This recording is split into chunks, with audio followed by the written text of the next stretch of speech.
Yeah, we go.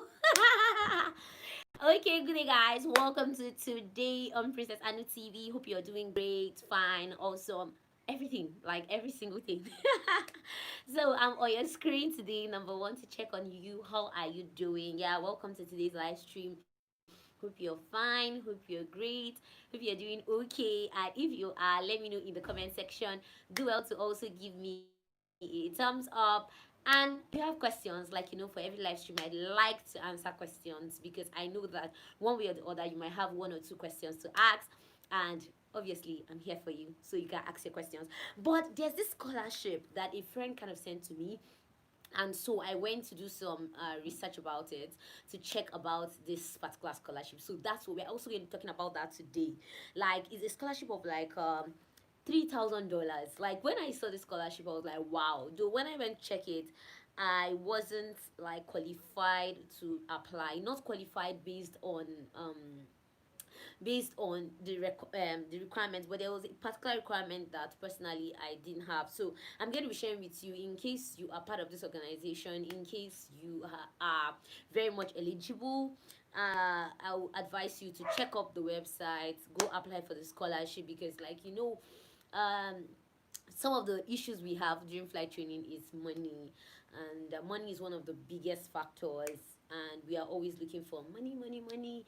And there's no point in aviation basically that you stop kind of looking for money to like further the next phase of the training. Either you're looking for money for the PPL, CPL, or you're looking for money for the instrument IR, or you're looking for money for the ATPL, because it doesn't just stop at the ATPL level. You also have to collect you have to get a lot of ratings. So some people are looking for money to go for A380 rating, some people are looking for money to go for 737 rating and all that. So let's talk about this scholarship anyways. Hi, Anointing Philip, welcome. Thank you so much. It's nice having you here. Do well to give this video a thumbs up. And in case you're new here and you've not subscribed, please do me a favor, click on the subscribe button. So let's talk about this. Ahmed Shahibu, welcome. Okay, it's a scholarship. I think he found it on um keep okay. It's like Keep Flying Scholarship, $3,000. You're going to be writing an essay to tell them what the funds are going to be used for. You're going to write about your goals. You're going to write about any other relevant information you have, like in the essay. That's what's there. And I think you also need one recommendation letter from a pilot that has flown with you. So one thing I can say about the scholarship is not just for beginners. Scholarship is for people that are already in flight training. That's why I always say, if you have a particular amount of money to start your training, it's better you start. Money, the remaining money you will need to like continue, like it's going to be available by God's grace. So Ahmed Shaibu, how much is the 777-200 ER? I really don't know. I can't even give you an approximate figure because I've not asked about it, and I personally have not done that rating. So I can't tell you that it's going to cost you maybe 17 million or it's going to cost you 8 million. I really don't know.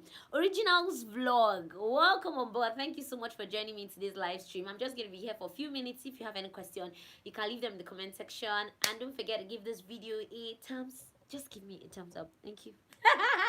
Okay, let's move over. I said you're going to be needing one recommendation letter from a pilot that you've flown with. That's what the whole scholarship stuff says. And the person that's going to be awarded the scholarship is somebody that is working on his or her instrument rating, or commercial pilot license, or multi-engine rating, or a flight instructor certificate.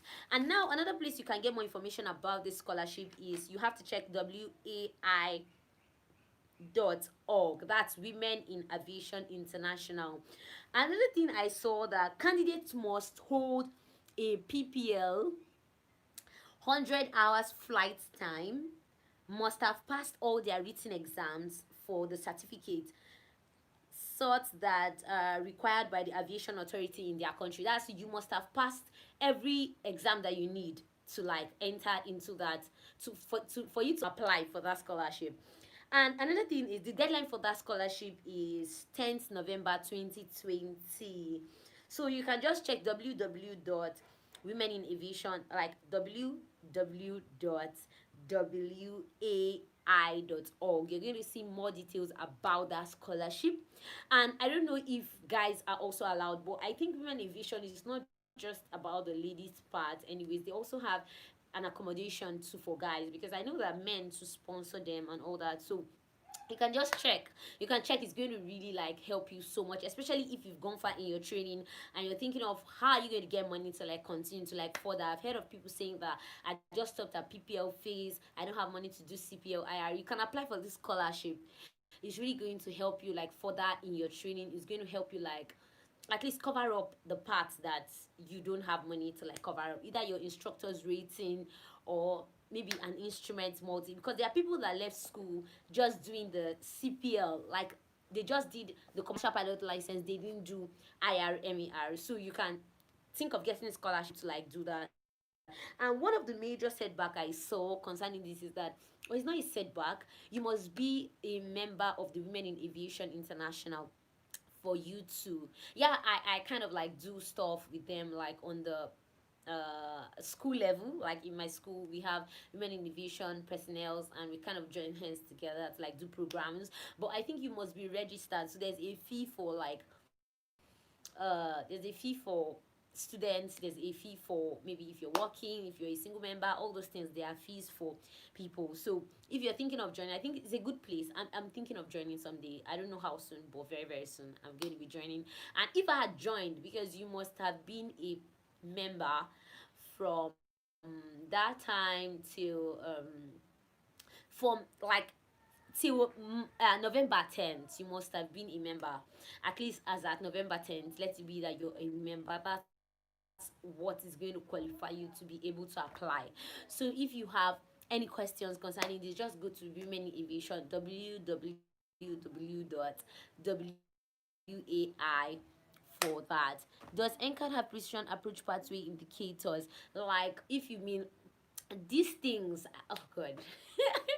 There are facilities, and when you talk about precision, there's a non-precision approach, there's precision approach. Precision approaches are not precision approaches, like we mainly have NDB in our own. So most of the other approaches, when we want to do them, we basically go to Kaduna to do that. So you do your ILS in Kaduna, you do your VOR in Kaduna, because Kaduna has that. We don't have that currently in our own aerodrome, but our aerodrome to Kaduna is about how many minutes? If you're flying with the TB9, you're going to spend roughly 30 minutes, 30 to 45 minutes. If you're flying with the TB20, you're going to be spending almost like let's say 15 minutes.